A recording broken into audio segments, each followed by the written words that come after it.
our teens? Yeah, well, I talk to a lot of parents around this, and we've seen lots of things on TV and in the headlines. So we know kids can get quite moody.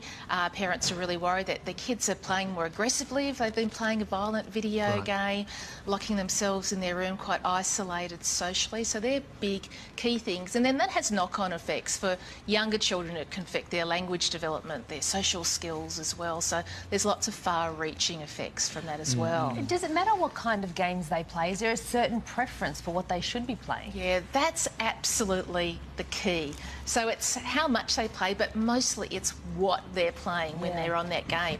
So if they're doing something that's creative, problem-solving, working in teams, working out the path they have to take, all that kind of thing, that's great, and that really stimulates their brain like any other creative activity. But if they're just there, shoot, stab, maim, but no creative problem solving, you know, that obviously has a negative effect. Now, the man mentioned in the article is calling for games to carry warnings about addiction. So why do you think this isn't already in place? And are you seeing any change coming along? Yeah, so we know the World Health Organisation has said that gaming disorder is a new mental health condition. So that was just late last year.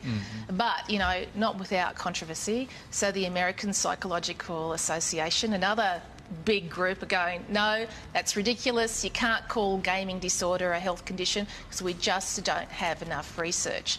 So they're actually saying the World Health Organisation have caved in because parents are worried. We know parents are worried. They don't want any long-term effects for their kids.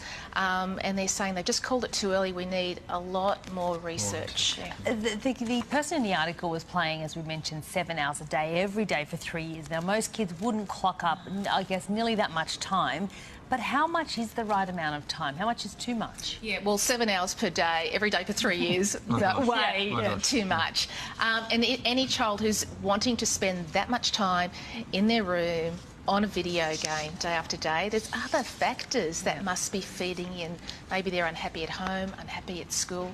You know, from my own research, kids say it's a bit of an escape for that reason. But, you know, if you've got an 8-year-old, a 9-year-old, and probably in school holidays, going to be playing a few more, you know, a bit more time on the computer. So maybe 1 to 1.5 hours of playing a good quality game that involves problem solving and teamwork, that's probably reasonable. If parents are concerned, how can they enforce these restrictions without jeopardising the relationship with kids? And this is like every parent watching now.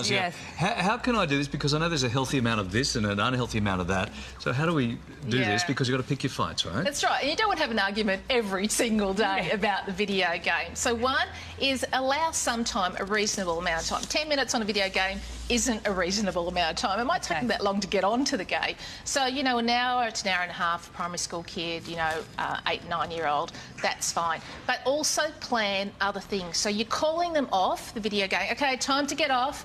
What is there then for them to do? Is there just an abyss? They've got nothing to do. You actually have to plan something afterwards. So they're getting off for a purpose. That's important. So it might just be dinner or whatever, but also you can't say, all right, you've been on your game for 3 hours, but you know you've been on the couch on Facebook, you know, for the same amount of time, and you're still calling them off. So you have to model the right kind of behaviour as well. Kids, get off the game and come and watch the recording of the morning show. That's right. I recorded it this morning for you. Thank you so much. Thank you. Thank you. Good to see you. Soon for you, save it.